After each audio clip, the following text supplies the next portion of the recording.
bersuka sebab Dia girangkanku. Dan pada pagi hari ini, setiap hidup kita rindu agar kita mempersembahkan yang terbaik bagi kemuliaan nama Tuhan. Karena kita ingin menyembah, meninggikan Tuhan. Dan kita percaya hanya Yesus. Haleluya Yesus. Kami rindu, khusus kaum Adam, angkat pujian ini dengan hati, dengan suara yang indah, suara yang merdu. Laki-laki katakan pujian ini. Haleluya Yesus. Yang wanita berdoa. Bapa, ku persembahkan tubuhku sebagai persembahan yang hidup, kudus dan yang kenan padamu, sebagai ibadah yang sejati. Sembah Kau Tuhan, ku sembah Kau Tuhan, ku serahkan hidupku kepadamu untuk kemuliaan nama-Mu. Kaum Hawa katakan pujian ini lebih sungguh. Bapa,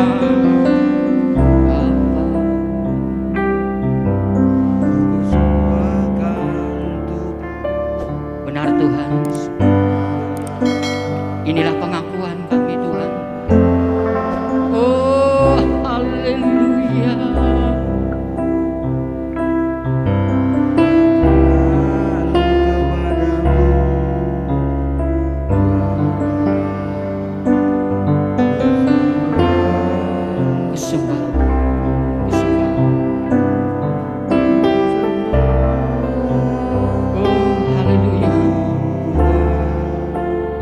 Tuhan melihat, Tuhan mendengar seruan kami Tuhan. Oh, haleluya. Kepadamu untuk kemuliaan. Haleluya Yesus. Haleluya. Mari kita katakan sama-sama dengan hati kita.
Tuhan,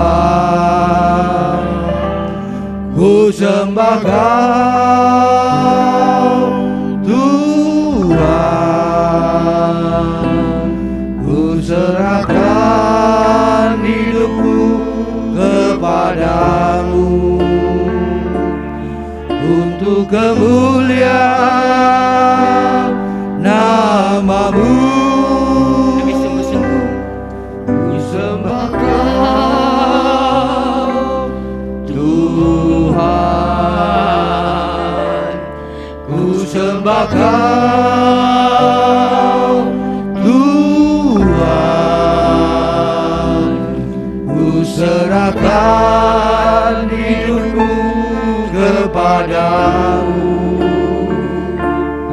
untuk kemuliaan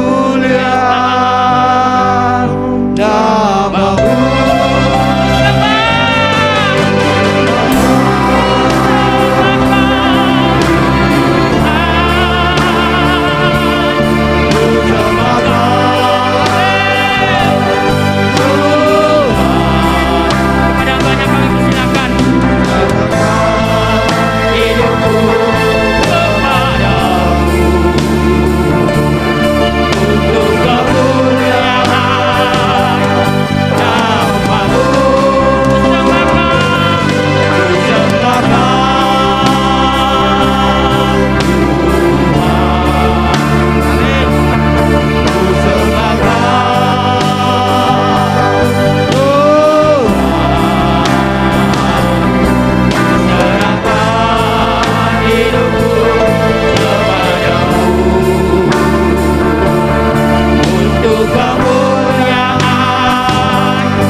Untuk kemuliaan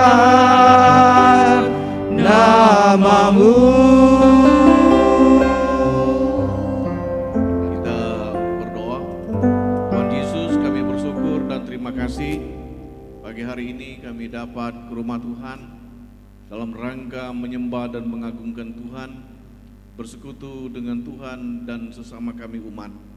Kami bersyukur karena Tuhan baik, Tuhan mempedulikan, Tuhan memberikan kemampuan, kekuatan, kesehatan kepada kami, sehingga kami dimungkinkan untuk bersekutu bersama-sama dengan Tuhan dan sesama kami. Kami sudah memuji Tuhan secara singkat, Tuhan dipermuliakan, Tuhan diagungkan.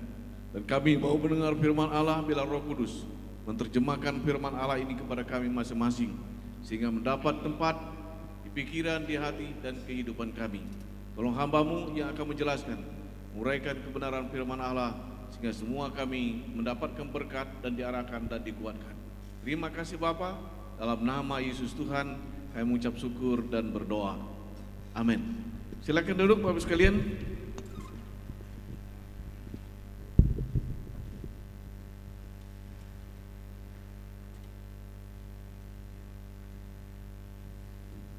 Tema besar kita yaitu kehendak Tuhan kepada umatnya, kehendak Tuhan kepada saya, kepada saudara, dan kepada kita semua. Hari ini bagian daripada kehendak Tuhan itu, yaitu kita memiliki, atau lebih tepat istilahnya, umat Tuhan berpikiran Kristus. Umat Tuhan berpikiran Kristus. Jadi Bapak Ibu sekalian, Tuhan menghendaki saya, saudara, apa yang ada di pikiran kita sebagaimana pikiran Kristus. Ya, ini akan menjadi pembicaraan atau pembahasan kita lebih tepat pada hari ini. Saya dasari firman Tuhan dari 1 Korintus pasal 2 ayat 16. 1 Korintus 2 ayat 16 yang berbunyi demikian.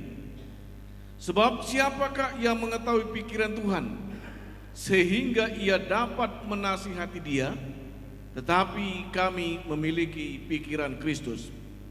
Saya ulangi, tetapi kami memiliki pikiran Kristus.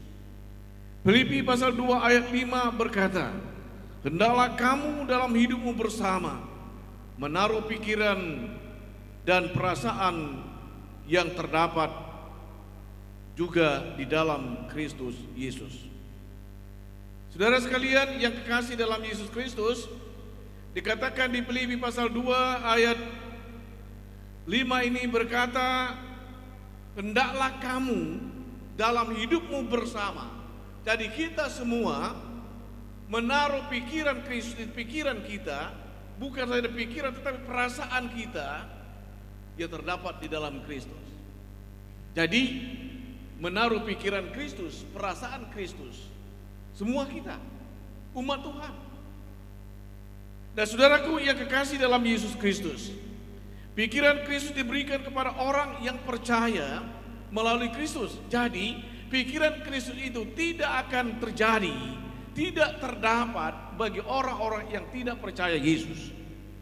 Karena firman katakan di dalam membaca berikutnya di dalam 2 Korintus pasal 2 ayat 10 sampai 12, pikiran Kristus diberikan kepada orang percaya melalui Roh Kudus. Diberikan kepada saya, diberikan kepada Bapak Ibu semua. Pikiran Kristus tidak dapat dialami, dipahami oleh orang-orang yang tidak mempunyai Roh Kudus. Atau kata lain, pikiran Kristus tidak dapat dipahami oleh orang-orang yang tidak percaya Yesus, orang-orang yang tidak menerima Yesus. Kata lain, pikiran Kristus akan dapat dipahami bagi kita orang-orang yang percaya, bagi kita umat Tuhan yang percaya Yesus.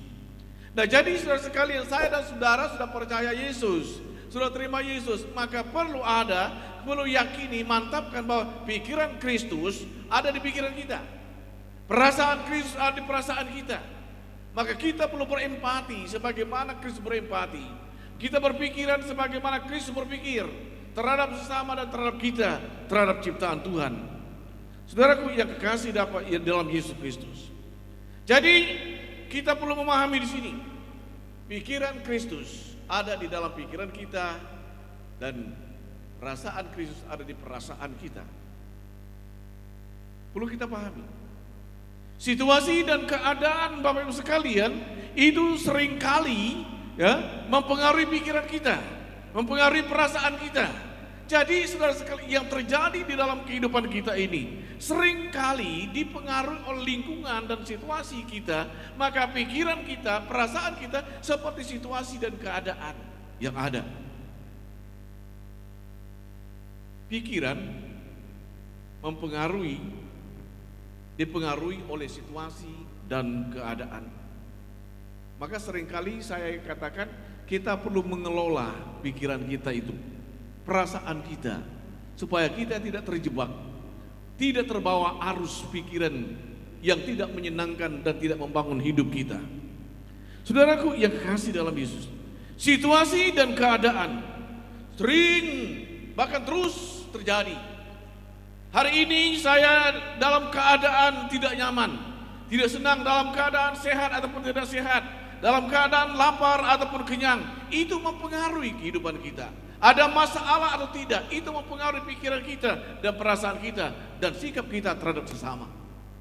Nah, oleh sebab itu saudara sekalian, saya dan saudara kita perlu memahami, pikiran kita itu harus paham, harus dimengerti. Apakah ini pikiran Kristus, ada saudara pikiran Kristus atau perasaan Kristus atau tidak? Maka saudara sekalian, pikiran kita dipengaruhi oleh situasi dan keadaan, maka sekali terjadi kekhawatiran, kebimbangan, ketidakpercayaan, ketakutan, tekanan dan putus asa, dan bahkan terjadi kebencian dan kekecewaan. Oleh karena apa? Situasi, keadaan kita mempengaruhi pikiran kita. Maka timbullah ada dalam situasi yang tidak menyenangkan macam-macam, ada suatu kekecewaan, ada kebencian, ada keraguan, ada kebimbangan. Karena situasi itu mempengaruhi pikiran saya dan saudara. Nah, oleh sebab itu saya ingin mengajak kita memahami, kita mengerti, supaya kita dapat mengelola pikiran kita dan situasi dan keadaan. Apa yang mempengaruhi pikiran saya sekarang ini? Apa yang mempengaruhi pola pandang saya, pola hidup saya? Saudaraku yang kekasih dalam Yesus, perlu paham. Kenapa saya terus-menerus mengalami kekecewaan? Kenapa saya sedih? Kenapa saya ada ketakutan? Kenapa saya tidak punya pengharapan? Kenapa saya ragu dan bimbang dalam mengarungi kehidupan ini? Itu situasi dan keadaan mempengaruhi pikiran saudara dan saya. Saudaraku yang kekasih dalam Yesus, jadi dalam rangka kita mengaruhi kehidupan ini, Kemana pikiran kita pergi, itu pun juga mengikutinya. Jadi kalau saudara dan saya berpikir kemana berpikir, nah kita akan mengikuti. Gaya hidup kita mengikuti, cara kerja kita akan mengikuti kemana pikiran kita. Kalau kita kecewa, maka hidup kita akan merasa kecewa di situ. Sedih juga semacam itu. Kalau ada kebencian di situ, mengarah ke sana. Apa yang menjadi pemikiran kita diikuti oleh kehidupan kita ini? Orang atau kita lebih tepat mengikuti pola, gaya kita berpikir, cara kita berpikir, dan apa yang kita pikirkan. Maka Bapak Ibu sekalian yang kekasih dalam Yesus perlu memahami, kita perlu berhati-hati juga di dalam berpikir. Dalam arti kita harus mengelola pemikiran kita. Jangan sampai pikiran kita dikuasai oleh iblis. Saya akan jelaskan di sini secara singkat di situ.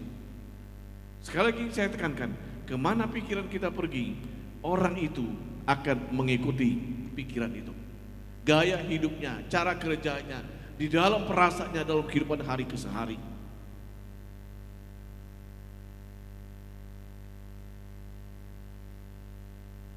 Yang mempengaruhi, saya katakan tadi, pikiran, maka terjadi di dalam batin kita, terjadi gejolak, terjadi kegalauan, terjadi ketakutan.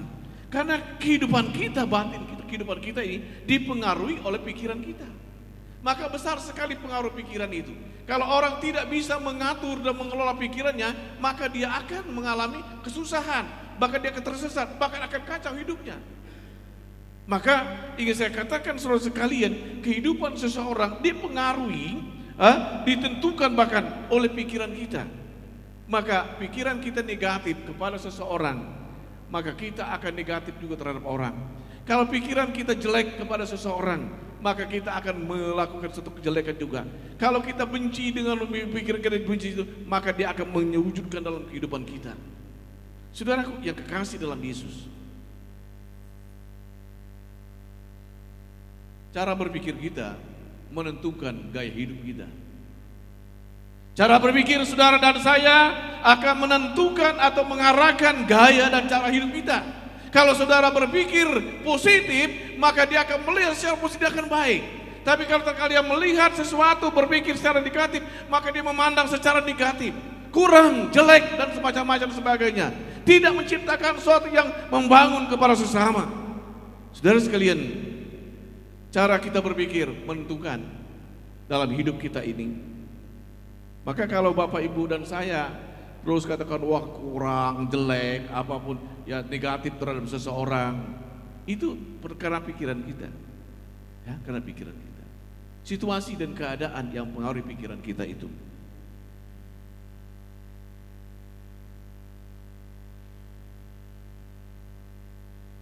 Cara berpikir kita menentukan bagaimana kita hidup. Cara berpikir. Jadi, Bapak Ibu Saudara sekalian, bagaimana kita hidup ditentukan atau diarahkan oleh pikiran kita. Ya? Ditentukan oleh arah pikiran kita. Kalau saudara dan saya sedikit-sedikit ya kecewa, sedih, ataupun benci, ataupun tidak senang, tidak terima negatif dari seseorang, itulah pikiranmu. Itulah pikiran saya. Maka ingin saya katakan saudara sekalian, kita perlu memperbarui pikiran kita. Roma pasal 12 ayat 2 berkata, perbaharulah pikiranmu. Itu melalui suatu proses dan berkelanjutan. Pemikiran diperbaiki, pemikiran diperbarui, itu proses sehingga menjadi pemikiran yang dari yang negatif menjadi positif.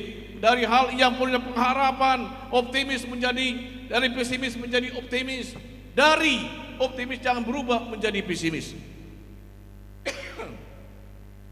Proses dalam berpikir. Ya, berpikir. Itu kadang-kala kalau kita pahami perbedaan orang dewasa, ya orang tua dengan orang muda, karena orang tua itu dia berpikir secara matang, melihat dan sebagainya. Saya diajak waktu saya kuliah itu berpikir sebab akibat, harus dipikirkan sebabnya apa ini terjadi, akibatnya apa yang terjadi, untungnya bagaimana, ruginya bagaimana. Saya diajak dan diarahkan dalam berpikir semacam itu. Saudaraku yang kekasih dalam Yesus, maka sudah terpola dengan saya. Setelah saya pikirkan matang-matang dan apa yang terjadi, saya siap menerimanya itu, baik atau buruknya, karena sudah dipikir dengan matang dan baik. Maka Roma pasal 12 ayat 2, saudara dan saya diajak untuk memperbaiki atau memproses ataupun terus-menerus mengembangkan pola pikir. Pemikiran kita ada proses. Sekarang mungkin kita negatif terus terhadap seseorang. Itu bisa berubah menjadi positif setelah kita memperbaiki atau mengelola pikiran kita. Ya. Kenapa orang tidak senang dengan seseorang? Karena pikirannya. Kenapa orang benci dengan seseorang? Karena pikirannya. Karena dia melihat, wah dia menyakiti saya, dia tidak bagus dan macam-macam dan sebagainya. Pikiran menentukan kehidupan ini. Nah, saudaraku yang kekasih dalam Yesus, nah bagaimana umat Tuhan dalam berpikir? Bagaimana pola pandang Kristus dan pola pikir Kristus? Dan ini saya ingin sampaikan yang paling menentukan di sini. Pola pikir Kristus atau umat Kristus, umat Tuhan berpikiran Kristus. Pola pandang Kristus bagaimana? Pola pandang Yesus, saudara sekalian, dia tidak hanya sejengkal, tapi pola pandang Kristus itu jauh ke depan.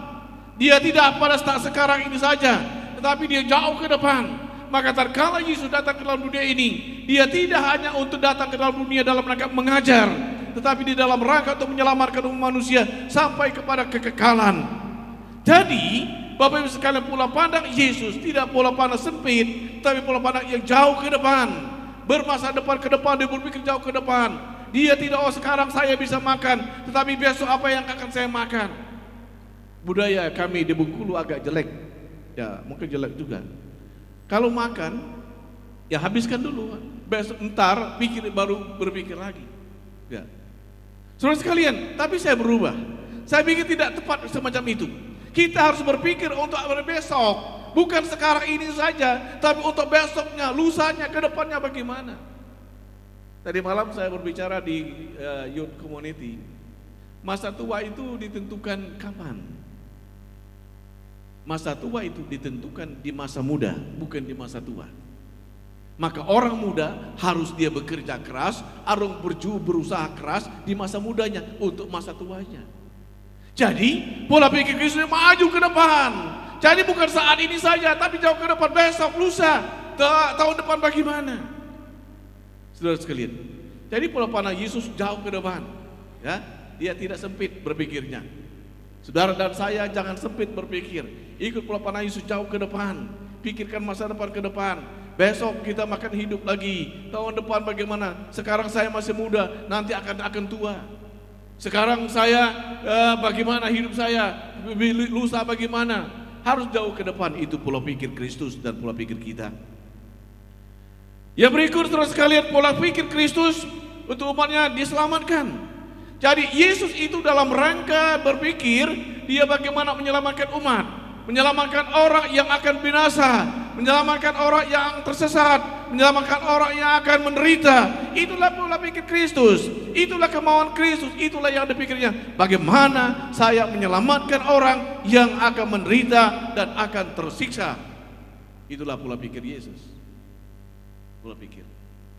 Maka kalau kita memberitakan kabar baik, karena kita merindukan sebagaimana pikiran Kristus, yaitu merindukan orang lain berpikiran diselamatkan oleh Tuhan. Nah, secara singkat ingin saya katakan pola pikir Kristus, saudara sekalian, dia mengangkat orang, bukan menjatuhkan orang, tetapi dia mengangkat. Seringkali berpikir, wah begini-begini, mau menjatuhkan dan sebagainya. Ini pola pikir kita. Tidak tahu kita bahwa maksud dan tujuan itu, wah mengangkat dia. Yesus mengangkat umat manusia dari belenggu dosa, dari kematian yang kekal dan abadi, diangkat menjadi status menjadi anak. Mengangkat orang untuk lebih maju, mengangkat orang untuk lebih berkembang lagi. Saya kadang-kala dengan teman-teman berbeda pendapat dalam rangka membangun dan meningkatkan situ. Bagi saya memberikan kesempatan kepada orang untuk maju. Ada teman-teman dia tidak boleh keluar dari rekan-rekan hamba Tuhannya, hanya dia saja. Ya, saya pikir tidak, saya tidak suka semacam itu. Maka saya memberikan, ayo kita berangkat, kita pergi, kita ikut acara dan sebagainya, dalam rangka untuk mengangkat dan menolong. Saudaraku yang kekasih dalam Yesus, ya, memberikan kesempatan, ya, memberikan kesempatan kepada orang lain untuk lebih maju dan lebih meningkat lagi. Maka seringkali kalau saya kasih tugas, misalnya ke Pak Yunus kasih tugas, dulu saya ajar di sekretaris PI misi, juga dalam panitia dalam rangka untuk mengangkat, supaya dia tahu dan belajar. Dah, jadi pola pikir Kristus saudara sekalian bukan menekan, tetapi mengangkat. Seringkali kita berpikir tidak dikasih kesempatan begini, menekan. Ini pola pikiran sempit, ini pola pikir kita yang merasa wah saya ditekan, sebenarnya tidak, orang menekan. Tapi pola pikir kita, pola pandang kita, karena selera kita, kemauan kita tidak terpenuhi, maka kita berkata dengan orang itu, wah saya ditekan. Saudaraku yang kekasih dalam Yesus, kemauan dan keinginan kita tidak selalu diterima oleh teman dan rekan dan sebagainya. Saya banyak bergaul, banyak berkecimpung di dalam organisasi dan sebagainya. Dan saya pernah menjabat sebagai ketua umum, banyak sekali pemikiran keinginan saya tidak tercapai. Tapi saya pikir bagus, itu pemikiran saya itu tidak lebih baik daripada orang lain. Ada pemikiran orang lain lebih baik, cara kerja orang lebih baik, maka orang tidak menerima pemikiran dan cara kerja itu. Saudaraku yang kekasih dalam Yesus, jadi setelah Yesus mengangkat, dia menghendaki orang itu maju. Dia menginginkan orang berkembang, terus berkembang dan berkembang. Ya. Terus kalian, inilah namanya sistem kaderisasi, kaderisasi. Dulu Pak Yunus waktu di sini, beliau sudah bisa main musik, tapi kita kursuskan lagi supaya lebih mantap lagi. Ini dalam rangka membuat orang lebih maju dan lebih berkembang lagi. Ada kaderisasi, ada penerusan. Ya. Sekarang kita pelan-pelan kita ada regenerasi, ya, mulai dari yang senior sampai junior terus menerus. Ya. Maka saudara sekalian yang kekasih dalam Yesus, membuat orang maju itu perlu dikasih kesempatan dan perlu dikaderkan. Ya. Saya katakan ya untuk apa itu ya diberikan kesempatan, ya kesempatan.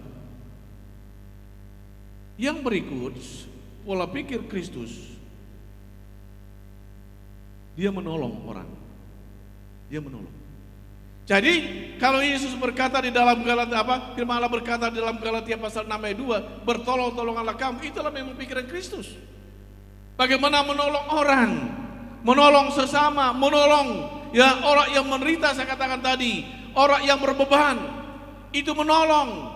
Jadi saudara sekalian, ya menolong itu, ya menolong orang yang punya beban. Orang yang punya beban itu perlu ditolong. Nah saudara sekalian, Yesus punya pikiran menolong, maka dia mengangkat beban orang. Maka Matius pasal 11 ayat 28, datanglah kepadaku hai yang letih lesu dan berbeban berat, aku akan berikan kelegaan kepadamu. Dia mau menolong. Dan orang yang menolong itu berhubungan dengan peduli. Kalau orang cuek itu sebenarnya dia tidak peduli dan susah untuk menolong orang semacam itu. Masa bodoh saja. Tapi Yesus saudara sekalian tidak. Yesus dia peduli, maka dia mengulurkan tangannya. Yesus peduli kepada Petrus kalau dia mau tenggelam, dia ulurkan tangannya, dia angkat. Itulah pola pikir Yesus. Itulah yang dikehendaki Yesus bagi kita.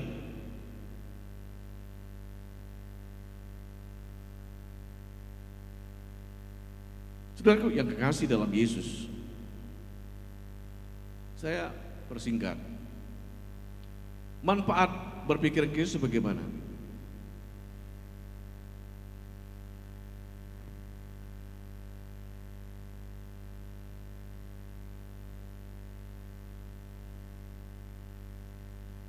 Jadi saudara sekalian, kalau kita berpikiran Kristus, memiliki ya, pikiran Kristus, manfaatnya yang pertama, kita akan mendengar suara Tuhan.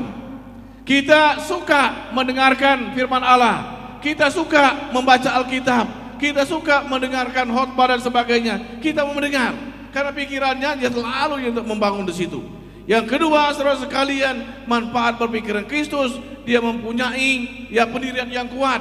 Kalau saya dan saudara punya pikiran Kristus, maka kita punya pendirian dalam hidup ini. Ya, punya pendirian. tidak terombang-ambing dia. Dia mengerti, dia paham, maka dia punya pendirian, dia punya sikap, dan dia tidak tergoyahkan.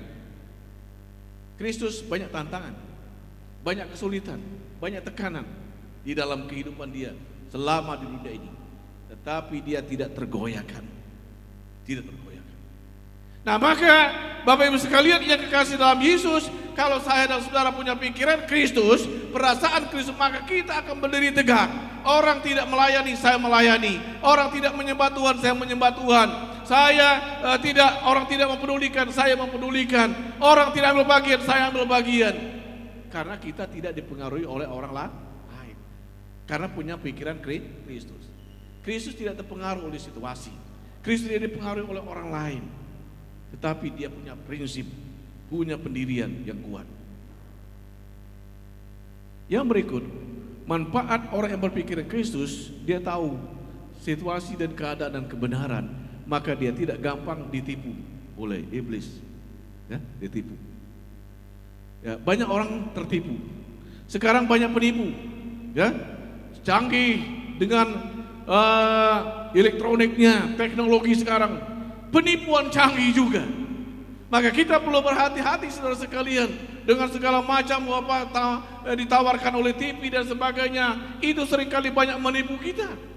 Banyak orang tertipu. Banyak orang tertipu. Maka saudara sekalian, kalau orang berpikiran Kristus, maka dia tidak akan gampang tertipu atau tidak tertipu oleh iblis, tidak tertipu oleh situasi dan keadaan. Banyak orang yang tertipu dengan apa? Dengan melipat gandakan uang. Ya, melipat gandakan. Saudara sekalian, kalau misalnya saya bisa melipat gandakan uang, mungkin yang menurut saya berpikiran yang jernih, ya tidak usah saya kasihkan ke orang. Ini kita ada bisa melipat gandakan uang, tapi kita tidak bisa, tetapi orang. Bagaimana mungkin? Bagi saya nggak masuk.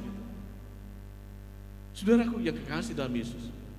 Banyak sekarang hati-hati Bapak sekalian, iblis memakai teknologi yang canggih sekarang untuk menipu kita. Maka kita perlu berpikiran Kristus supaya kita tahu, kita mengerti dan tidak tertipu oleh situasi dan keadaan iblis ini. Jadi orang yang punya pikiran Kristus, ia tidak mudah ditipu oleh iblis dengan situasi dan keadaannya. Orang yang berpikiran Kristus saudara sekalian, dia akan dapat mengambil sikap dan keputusan. Keputusan yang sesuai dengan kehendak Tuhan, sesuai dengan firman Allah. Dia punya sikap yang jelas dan mantap. Apa yang harus saya lakukan, bagaimana saya menyikapi ini dan sebagainya. Saudaraku yang kekasih dalam Yesus, perlu berpikiran Kristus, maka kita akan mengambil sikap dan keputusan yang tepat sebagaimana dikehendaki Tuhan. Mungkin orang tidak senang, mungkin orang tidak suka, ya, tidak apa-apa. Saya seringkali terjadi semacam itu dan orang yang ngambil keputusan ini orang tidak senang, tidak apa-apa. Yang penting kita meyakini bahwa ini sesuai dengan kehendak Tuhan dan firman Allah, bukan maunya saya, seleranya saya. Orang yang berpikiran Kristus, maka dia akan menciptakan, akan terjadi satu kerukunan. Kalau saudara dan saya, kita semua jemaat GKI Salom, kita berpikiran Kristus, maka kita akan rukun, kita semua akan ambil bagian, kita semua akan bekerja bersama-sama, kita semuanya akan bergotong royong bersama-sama, kita akan kompak dalam hari ke hari, karena kita menaruh pikiran Kristus dalam pikiran kita. Mau ribut, mau saling jelekan, itu bukan pikiran Kristus. Ya, saya katakan kepada teman-teman dalam suatu gereja dan teman-teman yang lain, ya keributan ataupun permasalahan, ya kekacauan itu sebenarnya bukan dari Tuhan, bukan pikiran Kristus. Ya. Saudaraku yang kekasih dalam Yesus, kalau saudara dan saya punya pikiran Kristus, maka kita semua akan ambil bagian di dalam pelayanan, dalam pergumulan kita, dalam kerjaan kita. Sekarang misalnya kita sudah ambil bagian, ya pastori kita, ya itu perlu dibangun. Kalau kita berpikiran Kristus, maka kita akan bertolong-tolongan di situ. Nah, yang terakhir saya ingin sampaikan menjadi peringatan bagi kita. Yang pertama, jangan beri kesempatan kepada iblis untuk masuk dalam pikiran kita. Sekali lagi saya katakan, jangan Beri kesempatan kepada iblis untuk masuk dalam pikiran kita. Karena seringkali, dan yang paling gampang itu saudara sekalian, iblis masuk oleh pikiran kita. Kita melihat TV begini, kita mendengar informasi begini, maka mempengaruhi pikiran kita, padahal akan menyusahkan kita, menyusahkan orang lain. Maka saudara sekalian, jangan beri kesempatan kepada iblis untuk mempengaruhi pikiran kita dan masuk dalam pikiran kita. Yang kedua, menjadi suatu pemikiran dan peringatan bagi kita. Iblis ingin menguasai kita. Dia selalu menuduh, dia selalu berbicara seolah-olah dia mengangkat kita, tapi ingin menjatuhkan kita. Hati-hati dalam kehidupan ini. Iblis ingin menguasai pikiran kita, maka kita berprasangka buruk. Kita berpikir buruk kepada sesama. Kita berpikir jelek kepada sesama. Karena kita sebenarnya tidak sadar, tatkala itu kita dikuasai ataupun iblis sudah masuk dalam pemikiran kita. Kalau kita membaca Kolose pasal 3 ayat 2, hendaklah kita memikirkan hal-hal yang di atas bukan yang di bumi. Artinya saudara sekalian, sebagai umat Tuhan hendaklah saya dan saudara memikirkan masalah-masalah rohani dan juga masalah-masalah di bumi ini. Karena kita masih di bumi, kita masih memikirkan pekerjaan di bumi, situasi dan keadaan di bumi. Tapi kita jangan tenggelam hanya memikirkan situasi di bumi saja, tapi kita memikirkan masalah-masalah di atas, yaitu perkara-perkara rohani Tuhan yang menciptakan kita. Banyak kita seringkali hanya berpikir untuk yang di depan mata saja. Kristus berpikir di depan mata, tapi dia berpikir jauh ke depan. Saudara dan saya berpikir di depan mata kita, tetapi kita berpikir jauh ke depan.